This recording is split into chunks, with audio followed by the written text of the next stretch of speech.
All right, everybody. Another week has gone by. Welcome back, team, to another Explore Your Faith Live. And tonight we have some really fun topics. But for those of you who don't know, I'm Rob Reinders. And every week we do this little 30-minute version of our Explore Your Faith meetup. Mostly because we like to talk about interesting things. And this is a good way we model what we do in our Tuesday and Thursday night meetups that everyone is welcome to and are not broadcast live, but they're a great place to come and have community, talk about faith, talk about spirituality, happiness, well-being. I don't know, we've talked about everything, I think, in our Explore Your Faith meetup. So we'll talk more at the end about how you can get involved in those. But anyway, I'm Rob, and as always, I'm here with Amy and Rob. And Rob, Amy, or Amy, Rob. You can call me Robert, and you can call Rob. Yeah, I was here first, so you can call me Payne too. Payne. Payne's good. Yeah, because my brother-in-law is also Rob, but I married into the family first, so he's now Robbie. Yeah, I have that effect on people. It's great. Anyway, icebreaker question this week: as a child, what did you want to be when you grew up? For me, I wanted to be an astronaut. Nice. Yep, I thought that would be the coolest thing. Nice. Was there a particular thing that inspired you, like watching space shuttle launches or something? Well, you know what? So since I'm a child of the '80s, Star Wars is always the big thing. I always thought, and then I did like Star Trek too, and I like the idea of exploration also too. I thought that was kind of cool. Yeah. So yeah, that's what it was. Cool. That'll do it. What about you, Amy? So I wanted to be president. And I will say my inspiration, my grandpa had this huge desk. And so my president did evolve over time into, I just want to be something with a really big desk. And like president had the biggest desk I could think of. So so that's what I was inspired by the desk. Okay. How big is the desk that you're using right now? It is not very big. In fact, for a while, it was just a card table. So well, I've upgraded from a card table, but it is not a very large desk. Well, do you need somebody to call Brady and have a talk with him? Or? I know he needs to. Yeah. Actually, my office isn't big enough for a large desk, so I have my career dreams have evolved. Yes, beyond the desk. So we're good. That's the name of your biography, Going Beyond the Desk. Yes. Yeah. Write that down. I want like a 2% royalty or something like that. Yeah. You'll be in the acknowledgments. Yeah. Payne gets some too because he was here on the call when because he'll back me up. Yeah. And also when I correct you that it's an autobiography that you're gonna do. There you go. I got to this whole thing, got to the publisher, and they threw me out because I was calling it the wrong thing. I used the wrong thing. All right. Well, coming to bookstores soon. So I wanted to be a forest ranger, and I went as far as at my high school you could actually take forestry classes. So I learned about trees and animals, natural resources, all kinds of cool stuff like that. How to design a parking lot near a lake. I don't know what that had to do with anything, but that's really cool. Important. Yeah. And then I decided that might be too isolating and got a different major when I went to college, but got real close to, instead of being on this Zoom, I'd probably just be hiding in a national park somewhere. So yeah, but then you discovered you were an extrovert and decided that was not an appropriate career choice. Exactly. Good. Exactly. So, all right, our first topic tonight is about tact. So the official Merriam-Webster definition of tact is a keen sense of what to do or say in order to maintain good relations with others or avoid offense. And there was this great article from, I think it's called Eon. It's an online publication that's called On Tact in Dark Times. And there's this little quote that says, "Far from a social luxury, tact becomes imperative when life is cheapened. We exercise it to show gentle respect for one another." So, on a scale of 1 to 10, how would you rate your tactfulness? I would say, so if 10 is really good, Mhm. I would say that I'm either a 9 or a 10 on tact. Oh, wow. Wow, you're going all in. Yeah. Yeah, I am. And yes, because I have spent 20 years or so as a worship pastor, and as a worship pastor, I really care about when people have a creative gift. And what I don't want to do is if I need to make some corrections, I don't want those people to feel bad about those about their identity and their creativity and what they're bringing to worship. And so I developed over time a way to help them achieve what's best for the church services, but at the same time doing it with honor and with grace. And so I'm not perfect at it, but I definitely would say that I feel pretty good about it. Yeah, I have trouble putting a number on it. Maybe we should have asked each other, like, to rank each other, because I think that's the best way to feel differently. I know.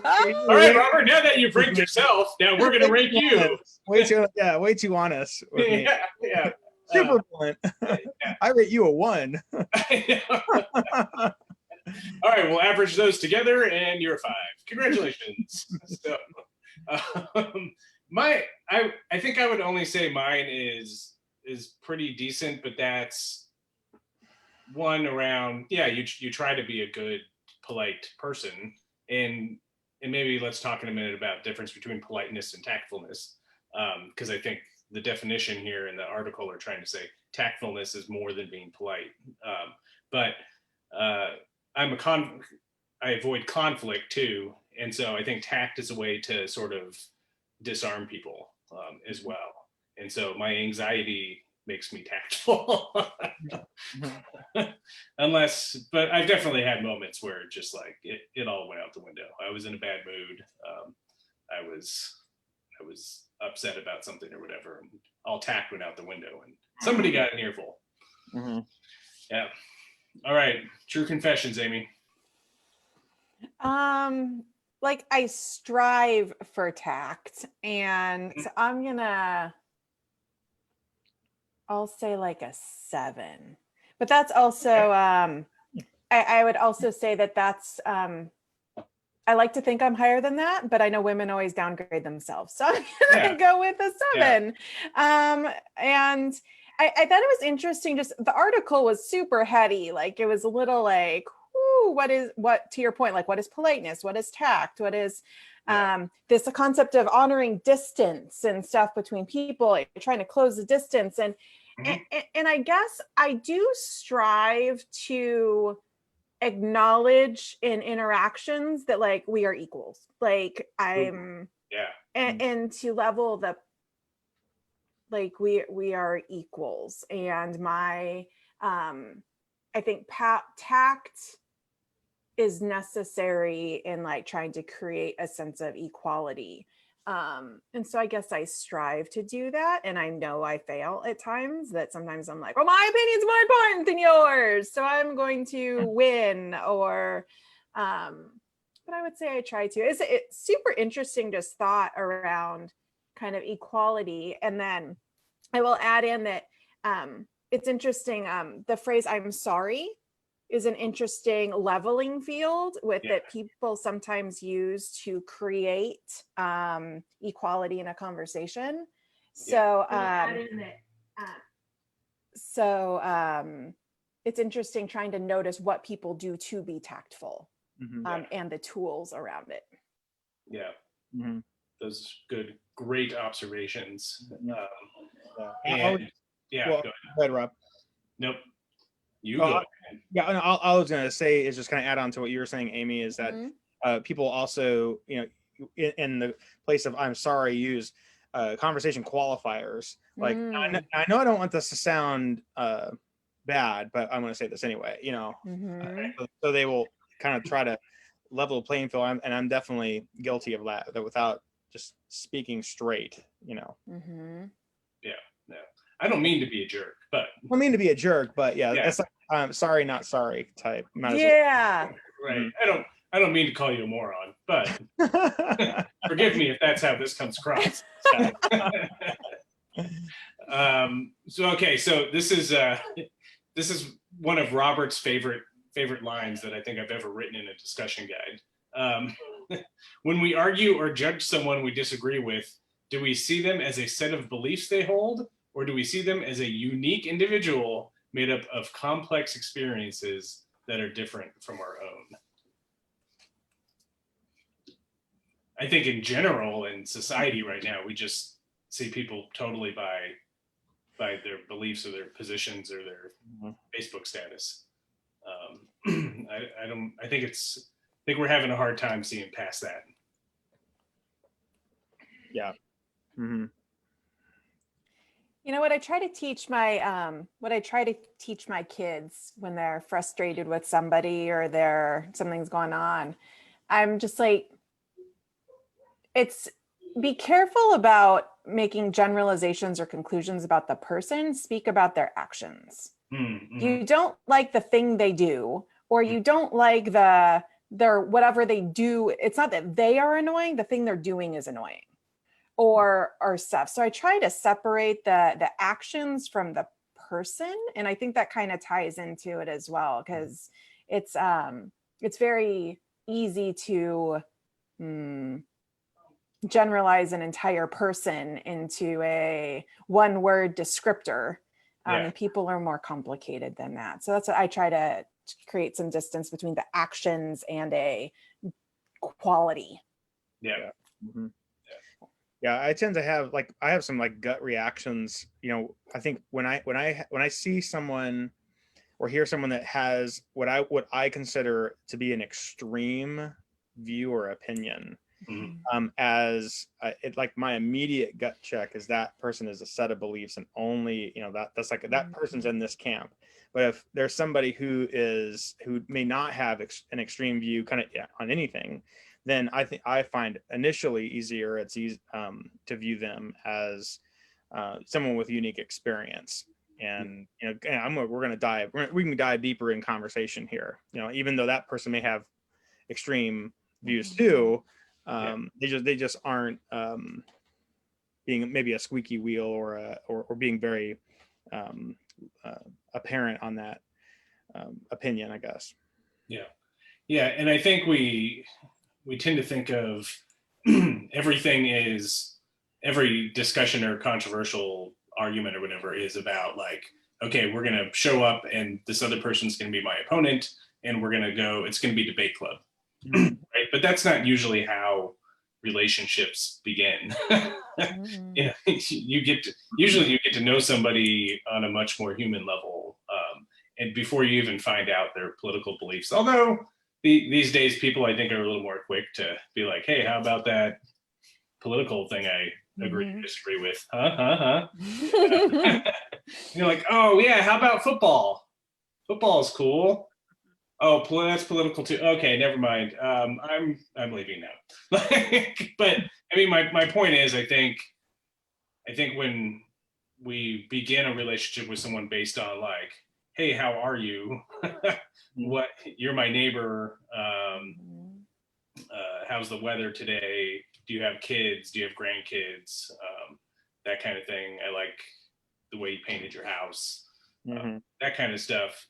Then when you get into those more contentious conversations later, I think tact takes better hold, because you're like, oh, wait, I know this person is Steve versus Steve's political or theological or whatever positions that I may agree or disagree with.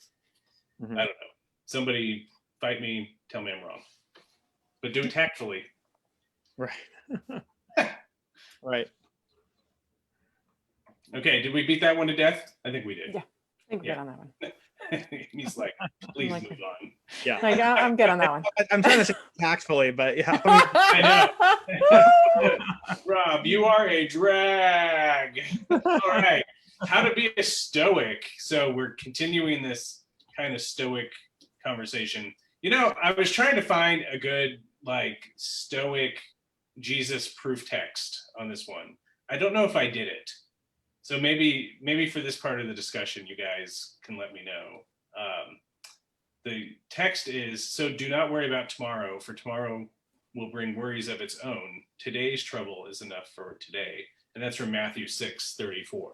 Would you consider that as a stoic Jesus? You know, that's funny because I actually wrote an article about that passage this week, and not having read your guide yet. So Yeah.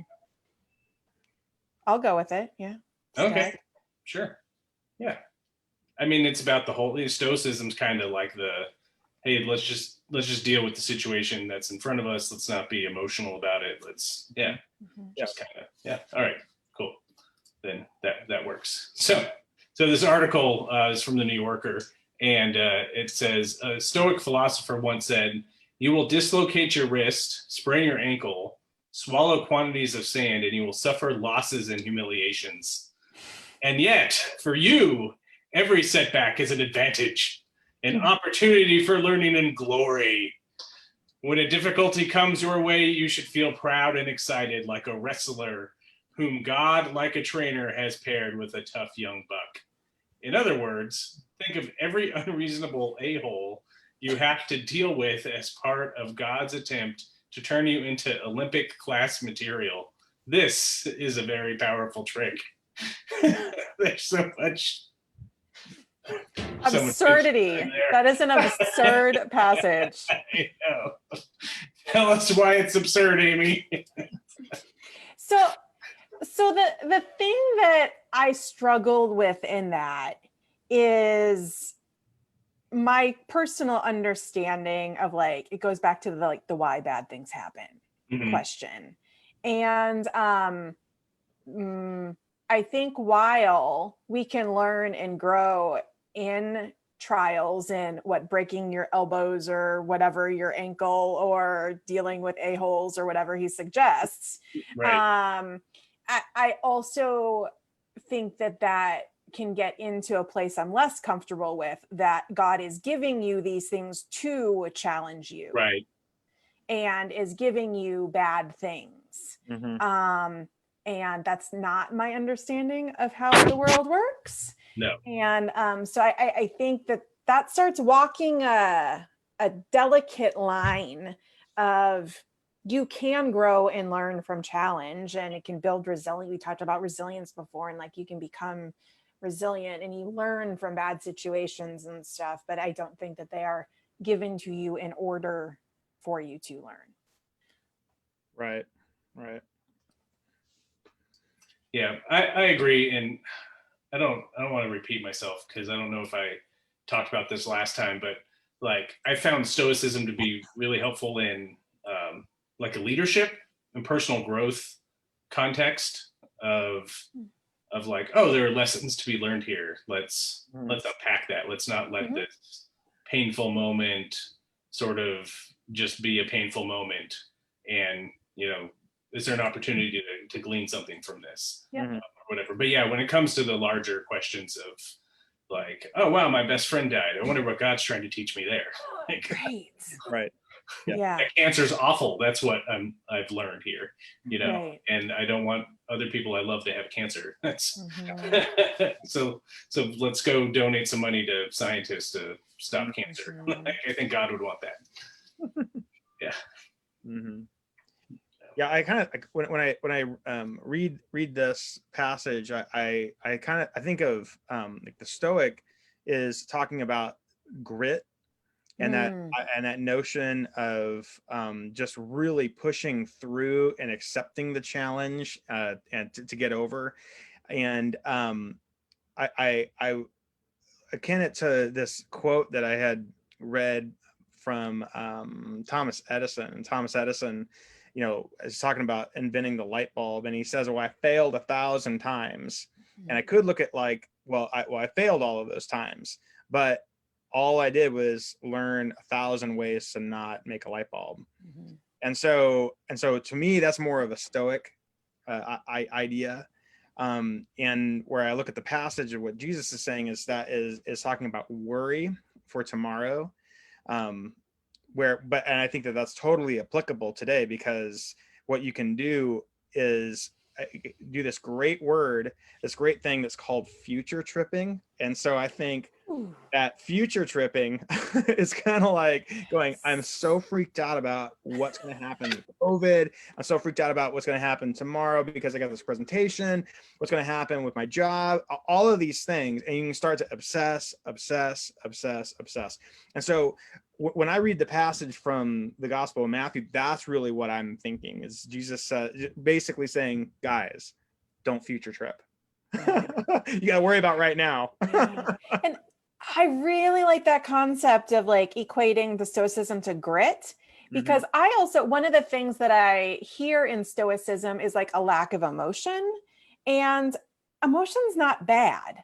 Like being like you need to know how to have high emotional intelligence and like manage your emotion, but emotion itself isn't bad. So I really like that idea of using grit as a synonym that has that I like a little, actually better than the word stoicism. So thanks for sharing that. That's awesome. And future tripping. Yeah. that I think is it obviously wasn't invented in 2020, but that's my word of the year. Yeah. Yeah. Thank you, Robert. Future tripping. Yeah.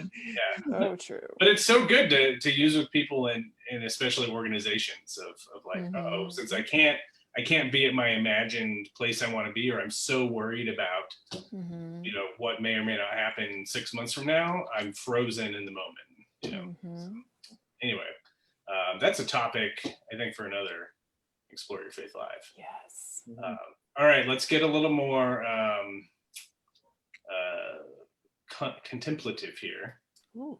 And talk about silence, awkward silence. This is from an article in Inc. magazine. The rule of awkward silence is simple. When faced with a challenging question, instead of answering, you pause and think deeply about how you want to answer. This is no short pause. Rather, it involves taking several seconds, 10, 20, or longer, to think things through before responding. The rule of awkward silence has always been a valuable tool of emotional intelligence. Oh, we got that phrase twice tonight. Because it allows you to balance thought and emotion instead of simply reacting based on feeling. So, do you have any interesting awkward silence stories to share? Just whenever we're at the dinner table and it's like quiet, my 10-year-old is like, awkward silence. Every time. That's incredible. So that's what we've got. We have acknowledged the existence of awkward silence in our house.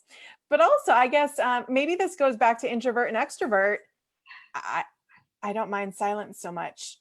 Yeah. Like I like the silence. I like time to think. Yeah. It's hard on phone calls though. Phone calls are hard. You have to be like, I'm thinking. Right. So that they know you're still there. Yes. Right. Hello? Hang on. Wait, did your Zoom freeze? Oh, sorry. Couldn't tell if you were being silent or your Zoom froze. Okay. It's great. Yeah. I'm much better, especially now at this stage of life, in using it strategically for myself. But I still am a disaster if I try to use it strategically, like in public speaking or with others, because my anxiety just takes over. It's like 10 seconds to me in front of a group of people or in like a professional conversation. 10 seconds feels like an eternity. And I'm running I'm overthinking everything in my head. And so then when I come back to break the silence, I'm just like, it's like word vomit. So I've not nailed the professional use of the awkward silence, because it is indeed extremely awkward. Well, it's funny that you mentioned public speaking, because anytime I am speaking in public, I'm constantly saying, slow down, slow down, slow down. You don't need to be in a rush. And I think when I answered something that's off the cuff, oftentimes the first thing that pops into my head is probably, I hadn't thought of that, and I need to think about it further. And so this is something that I have to work on all the time, is to stop and then say what I mean. Yeah. How do you guys incorporate silence into your spiritual practice? So I think I may have mentioned to you guys, like I got the Calm app. So I'm trying to do some like meditation stuff, but also I just came across this Thomas Keating. He does centering prayer. And I just watched a YouTube video of his doing like a 20-minute thing, and he talks for like 2 minutes to kind of just like get you kind of centered, and it's just silence. And he talks about like the divine's in the silence, and like how do you go meet the divine there. And so it's something that I'm aware of and I try to do, but it is a practice I am very much still developing. It's something that to me was super important. It was almost like a turning point in my spiritual practice. And where before, and I think I was just go, and I never had any silence. And for me, when I kind of shifted over, really, I now like crave it. I crave it to just listen and yeah, I think to listen, because I think I was trying to put a square in a round hole in a way, just I'm constantly my brain just constantly goes. So I needed to stop and listen to what God would say. And also, like, if we're looking, depending on where kind of our mindsets are during this time, like in kind of chaos, creativity can emerge. And so sometimes it also takes silence for creativity to come out. So if you're doing some sort of creative work, I think that silence is also really important too. Yeah.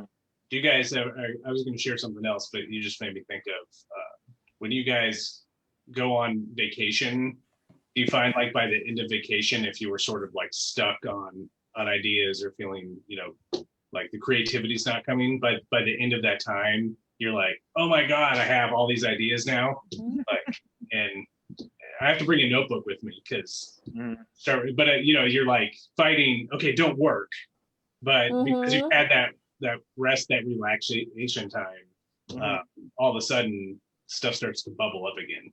Right. Because I think we've cleared out all that noise. Well, it's the whole like shower thought thing. Like you have all kinds of great ideas in the shower because you're just like, not like you're inside. I mean, it's essentially silence. Yeah. White noise. Yeah. White noise. Right. Yeah. And no one's gonna. Well, I don't know if you have kids; they usually bother you in the shower, but it's like go away. Yeah. I was just gonna say too that when I lived in the city in downtown Phoenix, and there's a lot of noise, and I love city noise. Like the time I visited Manhattan, the place I stayed, I opened the window so I could hear all the city noises happening at night. It was great. But when I moved down here to Tucson, and we live out in the deserty part of Tucson, it's still very suburban, but there's a lot of open space and a lot of wildlife and stuff like that. It is dead quiet here at night, and even during the day. And that brought this healing and this renewal to my soul that I did not expect. Of like, it was like, oh wait, this is nice. I like it. Like, why did I do this before? Yeah. It's kind of like there's a time for both. Like there's that balance of you might not want to be the forest ranger all the time and like be out, but there's something very therapeutic and healing and inspiring about the silence when you have it. Yeah. Hey, incredible callback, Amy. I'm listening. You are incredible callback, which must mean We have come to the end of another fantastic episode of Explore Your Faith Live. So, again, if you want to get involved in these kinds of conversations and laugh like we laugh, connect with other folks, be vulnerable without judgment, be in community, and again, not live stream on Facebook, but together on Tuesday nights and Thursday nights at 7 p.m.